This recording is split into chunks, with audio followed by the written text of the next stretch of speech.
Karya di podcast Sahabat Menuju Sehat.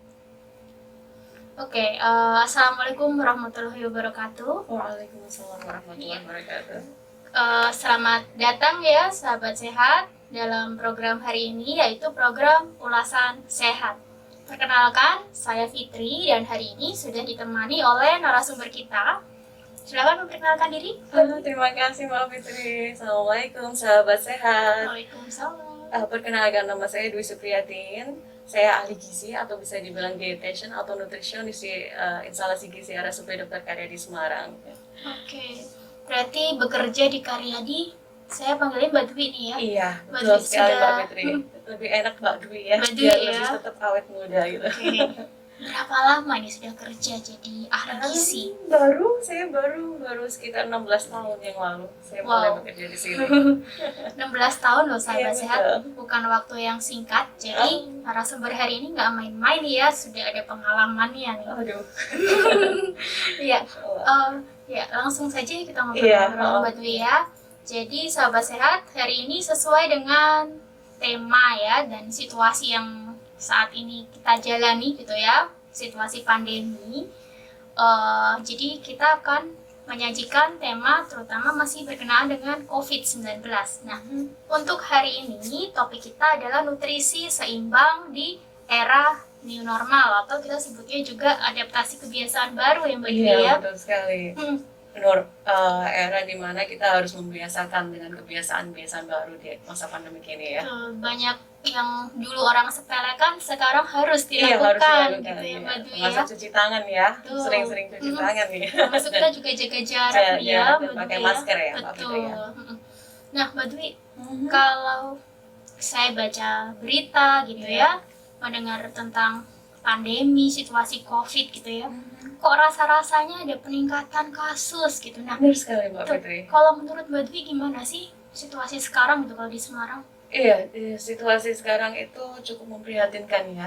Masa pandemik ini nggak selesai-selesai. Udah selesai di tahun 2020, ternyata masih ada di tahun 2021 ini ya. Itu dia. Di awal tahun ini. Dan kasusnya semakin lama semakin melebar ya, saya bilang. Semakin banyak. Jadi kalau data yang dapat saya ambil dari sumber Siaga Corona di Semarang Kota di .co.id, itu total kasus terkonfirmasi per 10 Januari yang lalu ya, seminggu yang lalu itu sudah 22.000 lebih. Jadi hampir 23.000, tepatnya 22.894 kasus. Baru di Semarang? Iya, total kasus yang terkonfirmasi. Ya? Iya, betul. Dengan kasus yang meninggal itu hampir 2.000, jadi tepatnya 1.831. Nah ini dia. Ini iya sangat memprihatinkan sekali. Memprihatinkan ya, sudah serem juga ini ya. Iya, kalau betul, kita Mbak Fitri. masih meremehkan itu, aduh jangan sampai nih Iya, Mbak Dwi ya. Benar-benar harus menjaga ya kita ya. Benar-benar harus dijaga. Iya, Nah, kalau dari gizi sendiri nih ya, kalau gizi berarti kita kan bahasnya tentang gizi, tentang nutrisi Betul. aja nih. Jadi fokusnya hari ini hanya di nutrisi ya, sahabat sehat ya. Nah, kalau mengenai adaptasi kebiasaan baru, berarti kan yang kebiasaan barunya macam-macam nih. Nah, kalau di gizi ada nggak sih yang harus diadaptasi? Ada sangat sekali karena gizi yang baik, gizi yang sehat itu diperlukan untuk tubuh supaya kita bisa menjaga imunitas sehingga terbebas dari kuman atau vaksin, kuman atau virus gitu ya. Kuman atau virus. Iya, betul sekali. Jadi gizinya itu harus seimbang, Mbak. Harus sesuai dengan kebutuhan. Betul sekali. Seimbang itu yang seperti apa gitu? Seimbang itu jadi susunan makanan sehari-hari kita itu harus imbang. Jadi jangan zat gizinya itu harus imbang banyak gitu ya. Jadi jangan karena kita suka ayam goreng, kita makan ayam goreng terus, ya kan? Enak tuh padahal. Iya, betul sekali. Ayam goreng Ipin Upin ya, itu Iya. betul enak sekali. Anak-anak pasti suka gitu. Iya. Karena kita suka misal ayam geprek, kita makan ayam geprek terus. Nah, di situ padahal sangat kurang misal dari sayuran dan buah-buahannya ya kan. Ayam geprek kan itu hanya isinya ayam digoreng, berarti kan lemak, karbohidrat dengan nasinya ya kan, protein. Tapi kurang untuk asupan vitamin mineral yang dari sayuran gitu. Makanya kita harus memakan itu setiap hari. Di sajian makan kita itu susunannya harus bermacam-macam gitu. Dan seimbang dalam arti kata porsinya gitu. Porsinya itu harus ada, itu harus sesuai dengan anjuran gizi yang disampaikan oleh pemerintah. Nah, tenang sahabat sehat, karena ini waktunya masih cukup panjang ya, jadi sedikit-sedikit dulu nih supaya nanti sahabat sehat juga makin paham gitu ya. Iya, betul sekali Nah, Mbak Fitri. berarti tadi sudah dikatakan kalau adaptasi kebiasaan baru makannya yang bergizi yang seimbang gitu. Nah, sekarang berarti kan karena makan sesuatu yang dimasukkan ke dalam tubuh, berarti besar dong ini peran nutrisi ya dalam kehidupan kita ya. Seberapa besar sih Mbak peran nutrisi itu? Iya, betul sekali. Jadi nutrisi ini kita makan ya khususnya untuk orang yang dewasa produktif ya. Kalau untuk anak-anak itu kan fungsinya sebagai zat pembangun ya. Istilahnya kita masih tumbuh kembang. Kalau kita kan sudah bukan tumbuh kembang lagi, tapi lebih ke membangun kekebalan tubuh supaya kuat agar terlindung dari infeksi virus. Itu kalau di masa pandemi. Nah, makanan sendiri itu sebagai bisa dikatakan sebagai tembok istilahnya tameng ya apa ya? Iya betul, tameng itu karena dari makanan yang kita makan ini zat gizi ini itu dibutuhkan untuk kita dapat berkegiatan secara optimal sehingga iya betul, gizi yang cukup dan seimbang ini akan kalau kita tidak penuhi itu akan mengganggu proses metabolisme sehingga dapat salah satunya menurunkan daya tahan tubuh. Wah ini ya, padahal ini yang paling nggak boleh itu daya tahan tubuh sampai turun ya iya, kalau masa pandemi gini ya. Masa pandemi seperti ini kan daya tahan tubuh yang sangat diperlukan ya supaya kita bertahan di ya kita nggak tahu virus ini nempel di mana ya. Iya, benar mungkin kita sudah hati-hati tapi karena mungkin daya tahan tubuh kita lagi turun bisa aja kita terserang gitu. Ini yang kita nggak pernah tahu ya dan nggak boleh lengah ya selama pandemi ini.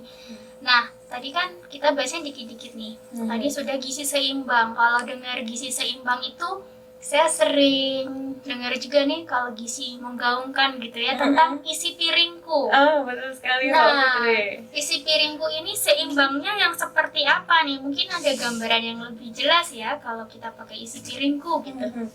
Jadi memang kita lagi dari Kementerian Kesehatan itu sedang memprogramkan memberikan edukasi kepada masyarakat bagaimana cara membagi proporsi yang gampang untuk kita makan supaya seimbang. Jadi piring itu kan bulat ya, bulat.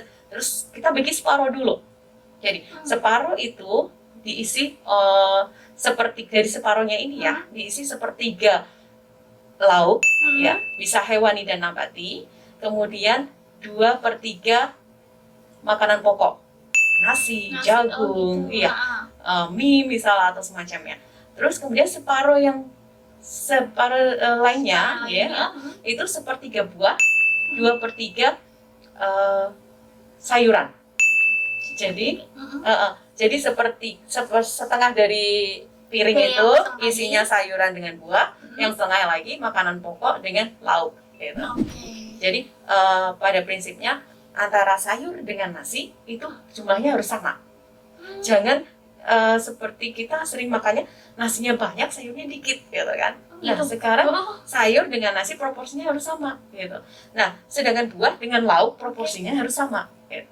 Kalau dulu kan orang lebih cenderung ke 4 sehat 5 sempurna, betul ya?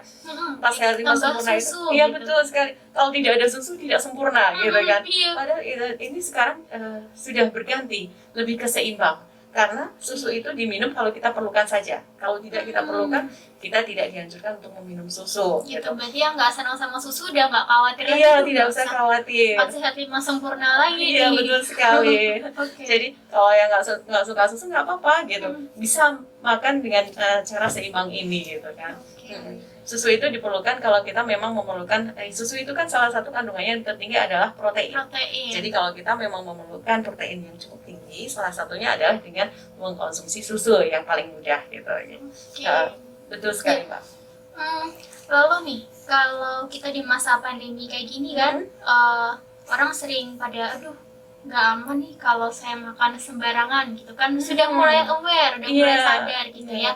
Nah, menurut Mbak Dwi nih, kalau konsumsi makanan dengan aman itu safety food ya bilangnya, itu yang food safety ya, sorry. Food safety itu yang seperti apa sih Mbak Dwi? Jadi gini, selain makanan itu sehat dan enak ya, tentu harus aman dikonsumsi oleh tubuh kita gitu kan. Jadi tubuh kita itu harus masuk makanan itu yang istilahnya aman, itu aman dari mikroba secara biologis, secara fisik, secara kimia. Jadi dari mikroba, secara fisik mungkin ada ulat atau semacamnya yang kelihatan ya. Kemudian dari kimia mungkin dari zat-zat kimia, misal iya betul, salah satunya pestisida, insektisida gitu kan. Nah itu harus aman. Nah salah satunya yang harus aman ini, makanya kita dari pemerintah, dari Kementerian Kesehatan itu ada 5 langkah food safety. Jadi ada, iya betul, 5 kunci di mana untuk memberikan keamanan pangan. Salah satunya yaitu jaga kebersihan. Jaga kebersihan. Iya, kebersihan keseluruhan. Kebersihan dari mungkin dari tempat pengolahan, ya kan, mejanya, alat yang dipakai, ya kan, misal pisau, wadah-wadahnya gitu kan, sampai lingkungannya. Jadi misal, iya betul, misal kita memproduksi atau mengolah makanan, tapi di situ jalan-jalan tikus. Nah, kan seperti itu. Lingkungan juga harus kita kendalikan, harus kita jaga kebersihannya. Terus misal kita produksi makanan lagi masak, banyak lalat. Ya kan, lalat tahu sendiri. Lalat itu paling suka dengan hal-hal yang kotor gitu. Iya, ya, dimana banyak lalat berarti di situ ada sumber kotoran, sumber cemaran di situ. Nah, begitu. Terus yang kedua yaitu pisahkan pangan mentah dengan matang. Gitu. Iya betul. Jadi kalau misalnya kita menyimpan sesuatu ya, itu harus dipisahkan. Misal nih Mbak Fitri punya makanan terus pengen disimpan, tapi udah matang. Terus Mbak Fitri beli ayam mentah. Jangan disampingkan jejer gitu untuk menyimpannya, karena itu bisa terjadi kontaminasi silang gitu. Jadi, atau enggak Mbak Fitri naruh ayam mentah dengan buah bersebelahan. Bisa jadi kuman yang di ayam mentah ini masuk ke dalam buah, karena buah itu kan istilahnya tidak ada pengolahan di sana. Gitu. Jadi langsung kita makan gitu betul. Ya. Jadi misal buah yang siap makan kok dijejer di sampingnya ada ayam mentah atau daging gitu. Nah, itu yang harus dipisahkan. Terus penyimpanannya juga begitu. Iya, misal kita ini paling tidak ibu-ibu ya, sering masak malam karena besok harus kerja gitu kan. Nah, berarti dia masak malam, misal yang lauk hewani ya, paling gampang karena susah, misal matengin ayam atau matengin daging lama gitu, dimasak malam, besok tinggal masak sayur, misal seperti itu. Nah, menyimpannya berarti tidak boleh barengan dengan bahan mentah. Misal ikan yang mentah tidak boleh dengan makanan yang kita sudah matang ini, betul. Misal Mbak Fitri masak ayam bacem ya, bacem ayam itu nggak boleh barengan dengan ikan yang mentah yang barusan dibeli dari pasar, misal seperti itu, dalam satu freezer. Bisa, kalau memang mengatasinya paling gampang itu dengan tempat wadah yang tertutup, karena mungkin rumah tangga kan terbatas ya, punya kulkasnya cuma satu, freezernya cuma satu, kecil. Iya betul. Itu mungkin dengan di dalam wadah yang tertutup rapat gitu. Misal pakai wadah kotak apa, ada tutupnya. Jangan dibiarkan wadahnya cuma terbuka gitu, jejer dengan ikan yang masih mentah. Nah, itu bisa terjadi kontaminasi kontaminasi silang di makanan yang sudah matang. Berarti kalau masuk ke kulkas terus disimpan bareng gitu ya, paling nggak ada tutup, di wrap ya, betul, di wrapping ya, ditutup pakai apapun monggo. Jadi bisa bisa digunakan apapun, tutup yang permanen atau yang hanya plastik gitu. Terus yang ketiga itu yaitu masaklah dengan benar. Jadi suhu masakan itu termasuk menentukan ya. Jadi misal gini, kalau kita masak yang berprotein tinggi, yang gampang mudah rusak, misal seperti daging, ayam, telur, ikan, itu kan, itu dengan suhu yang harus mematikan kuman-kuman di dalamnya, gitu. Jadi bisa misal seperti ikan, itu bisa menggunakan panas tinggi dengan waktu yang pendek. Iya, seperti masakan-masakan Chinese ya. Iya, betul. Yang terus sampai apinya membara. Iya, betul. Ya.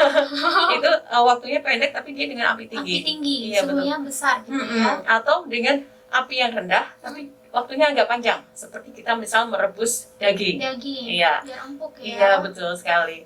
Nah, juga dibedakan ketika kita masak sayuran, gitu kan. Sayuran itu lebih mudah rusak. Vitamin dan mineralnya itu lebih cepat larut ke dalam air.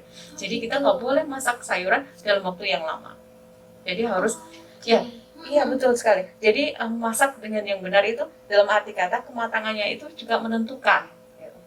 Misal goreng telur, Mbak Fitri suka yang kering atau yang setengah matang ini? Kalau saya suka yang kering. Ya, sampai kriwil-kriwil di pinggirnya Iya, ya. betul, kriuk-kriuk gitu. Itu karena itu malah memperburuk jadi gini, proteinnya banyak yang hilang, banyak Loh, yang rusak. aduh, Karena gimana nih? jadi lebih baik yang istilahnya bukan yang rare banget, bukan yang sampai kuningnya masih nyemuk-nyemuk, bukan, karena kita ada timur orang-orang Indonesia tuh sukanya yang matang gitu kan. Iya, Tapi tidak sampai yang kering banget gitu, supaya proteinnya juga masih bagus gitu. Oke.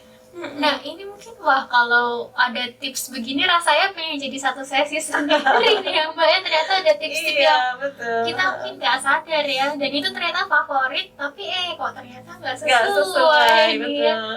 Termasuk salah satunya tahu telur yang digudeg itu, masakan gudeg Wah, itu kan sampai kempis gitu ya, betul, biasa sampai cewek. mengkel gitu ya.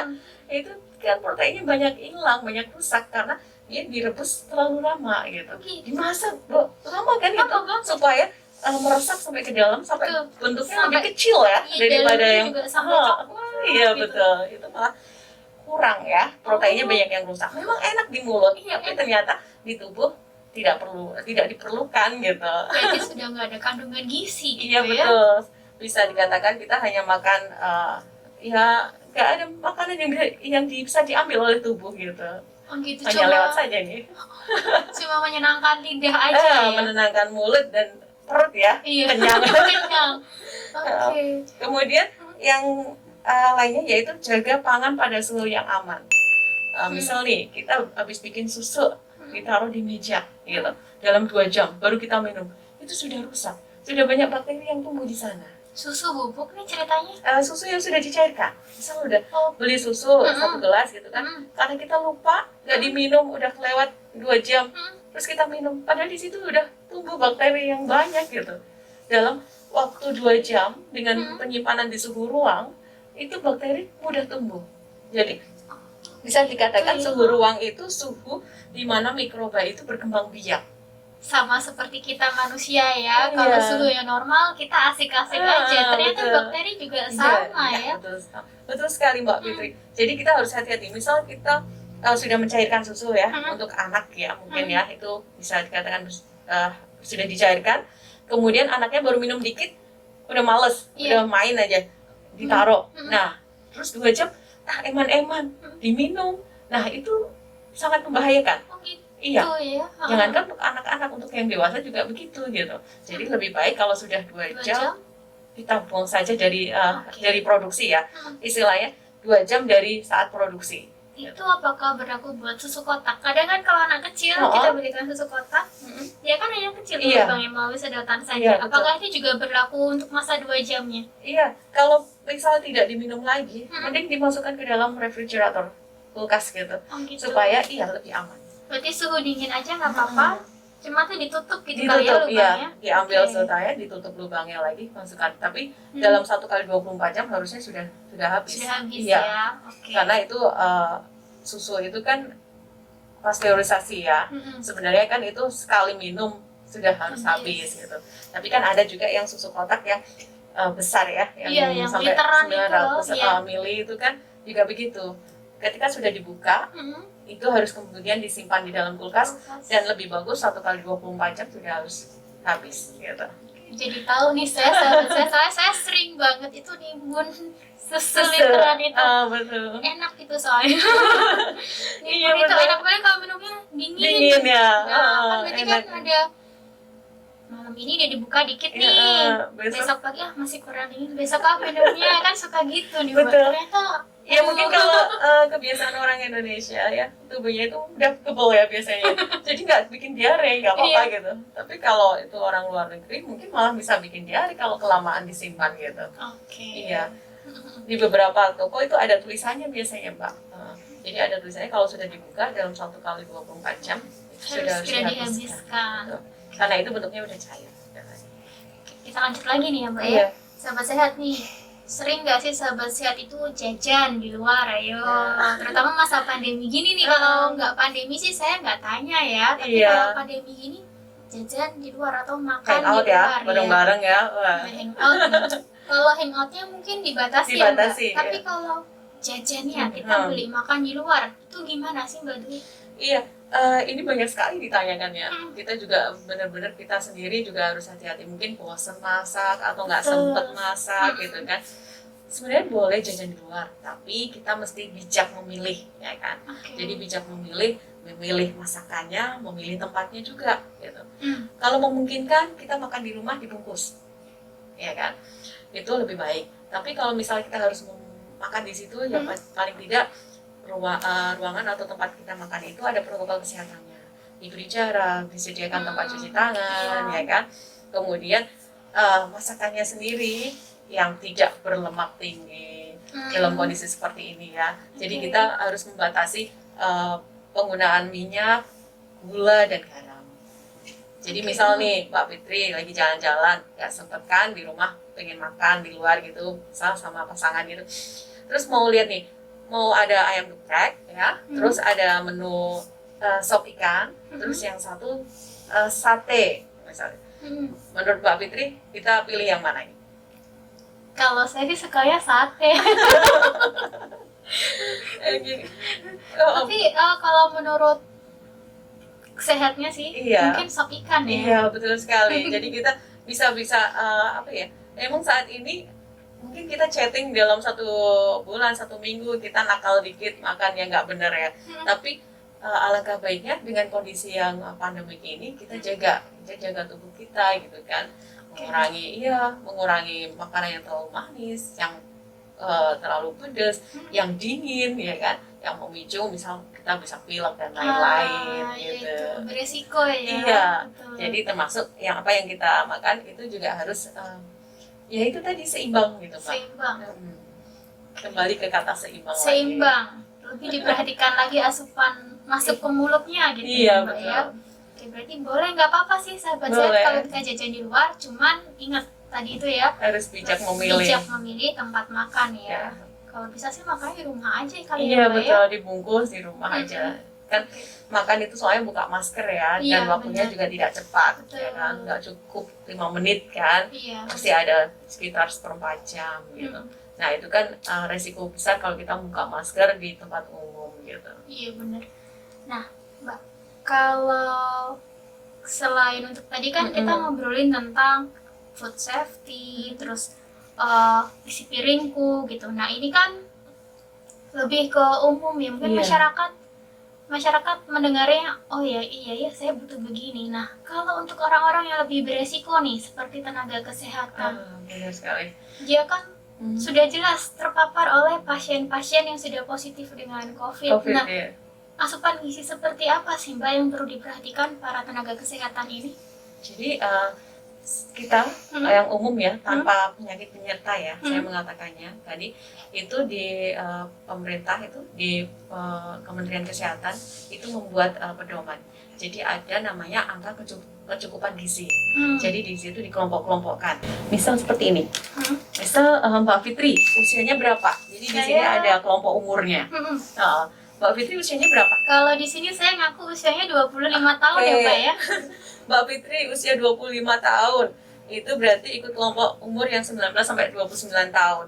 Itu kebutuhannya dalam 1 hari itu energinya 2250. Ya. Itu ada protein, lemak, karbohidrat gitu kan.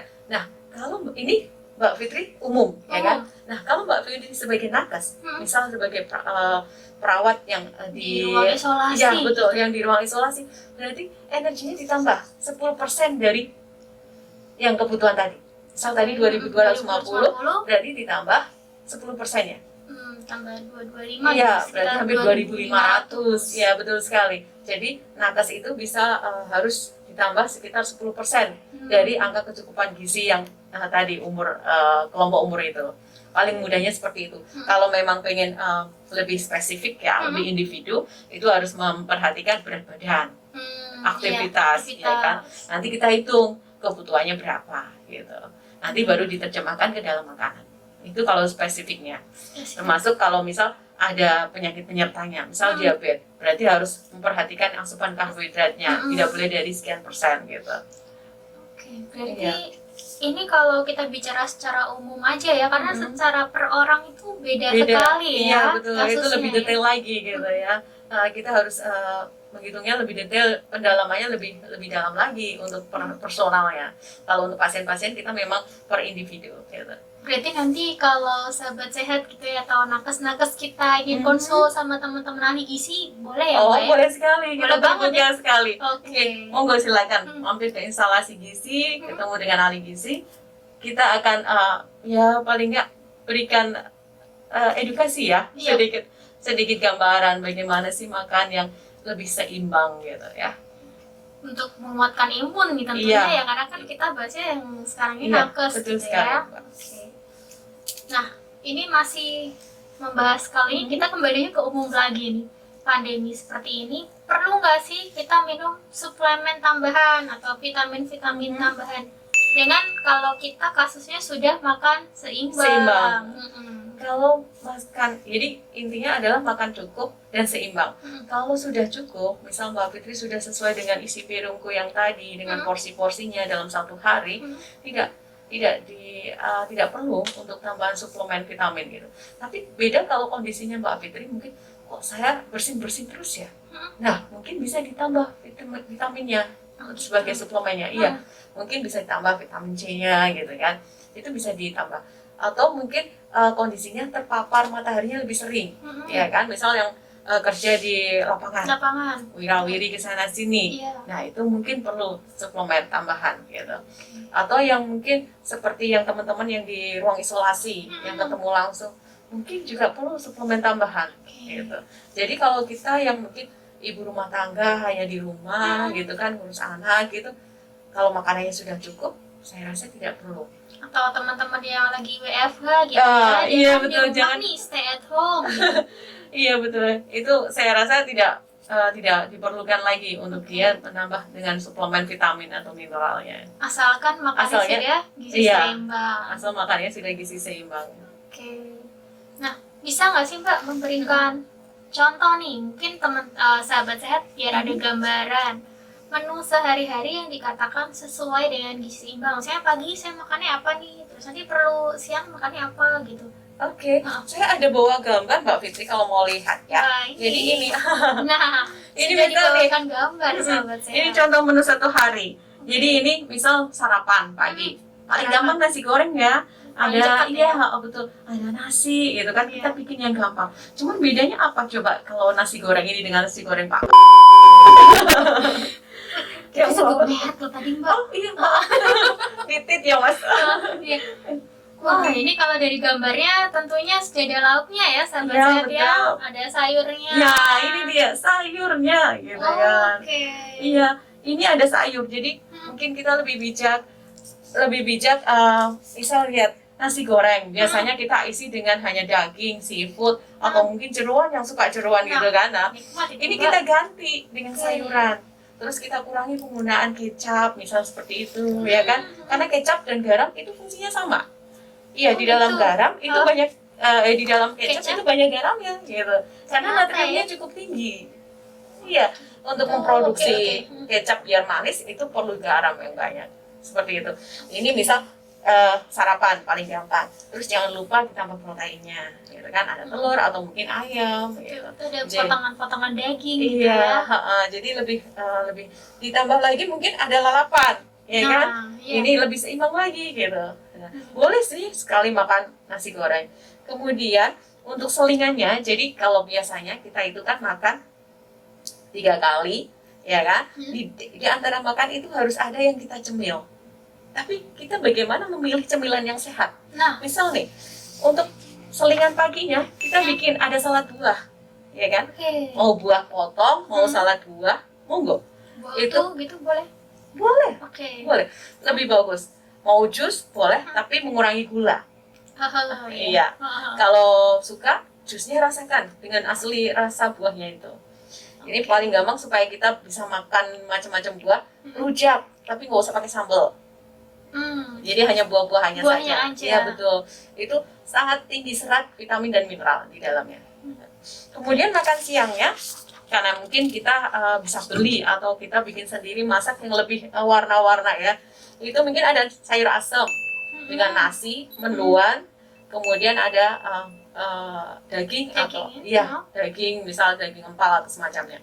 Kemudian jangan lupa untuk melengkapi ini kan harus ada buah. Oke. Paling tidak ada minuman lah yang ada rasa buahnya, misal jus jeruk gitu. Nah ini yang jadi sering saya temukan di lapangannya, termasuk saudara-saudara saya, teman-teman saya. Kalau makan suka ditemani es teh. Wah, itu seger banget loh Mbak. Iya. Itu saya juga suka begitu soalnya. Iya, tapi ternyata itu sangat merugikan buat kita, apalagi untuk wanita ya, yang sering kali terjadi menstruasi dan anemia gitu.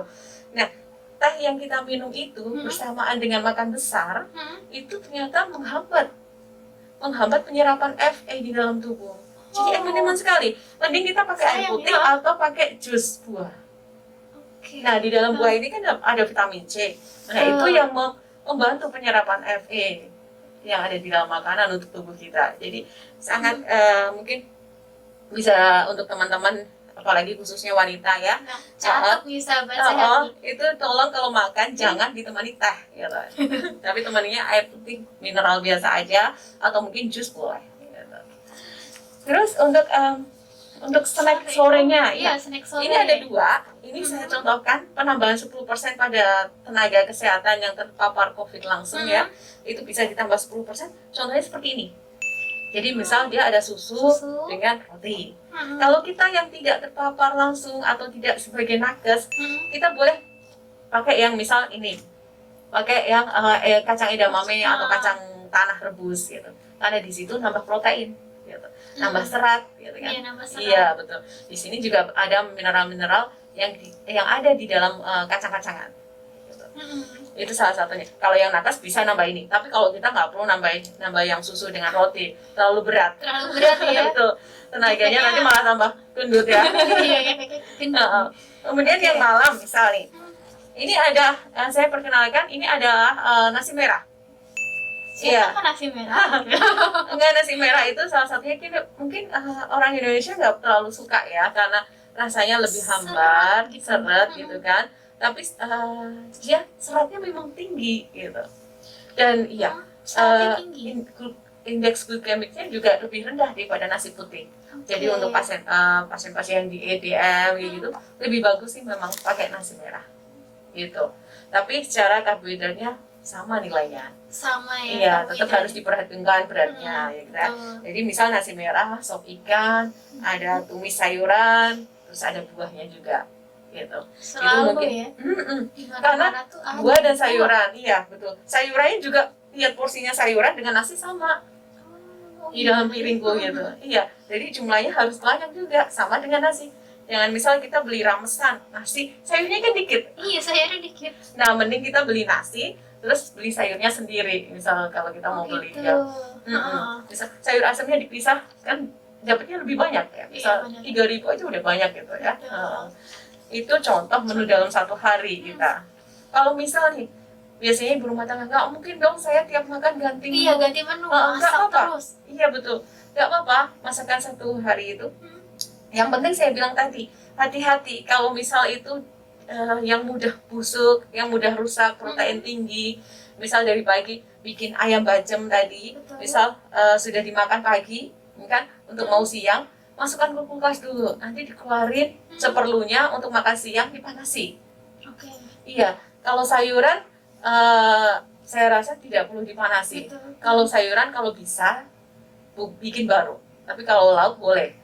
Jadi sayuran bikin secukupnya gitu. Iya betul. Ya. Kalau bisa itu secukupnya habis. Masak ini habis, masak ini habis gitu. Jadi ganti terus. Karena sayuran itu lebih rentan untuk rusak kalau dipanasi kembali gitu.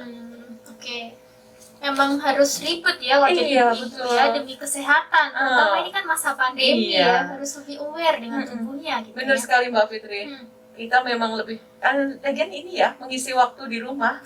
Lebih senang kalau masak kayaknya. Iya, benar sih. Ada nilai plus-plusnya kan ya kalau kita masak, tahu bersihnya seperti apa gitu ya Mbak ya. Lebih ngirit juga ya. Iya, lebih ngirit. Finansialnya lebih ngirit. Benar. Nah, ini sekarang sebelum kita terus lanjut nih Mbak ya. kita kan sering dengar tentang mitos-mitos gizi gitu. Iya. Terutama yang pandemi ini yang paling sering saya dengar itu Iya. misalnya gini nih. Ada yang bilang gini nih, ini kan lagi pandemi ya, jadi aku nggak diet dulu nih. Nah ini, aku nggak diet dulu. Maksudnya apa ini ya? Padahal kan diet atau diet. Nah diet sendiri itu pengertiannya apa sih Mbak? Diet itu pengertiannya jadi di masyarakat itu taunya diet itu makannya nggak enak gitu kan. Iya benar. Artinya diet itu adalah pengaturan, ya, Oke. pengaturan makanan yang masuk ke tubuh kita. Jadi bukan semata-mata diet berarti harus nggak asin, Iya. ya kan, nggak ada rasa, gitu kan, harus jumlahnya dikit, nggak boleh gorengan, nggak boleh ini, nggak boleh itu, gitu.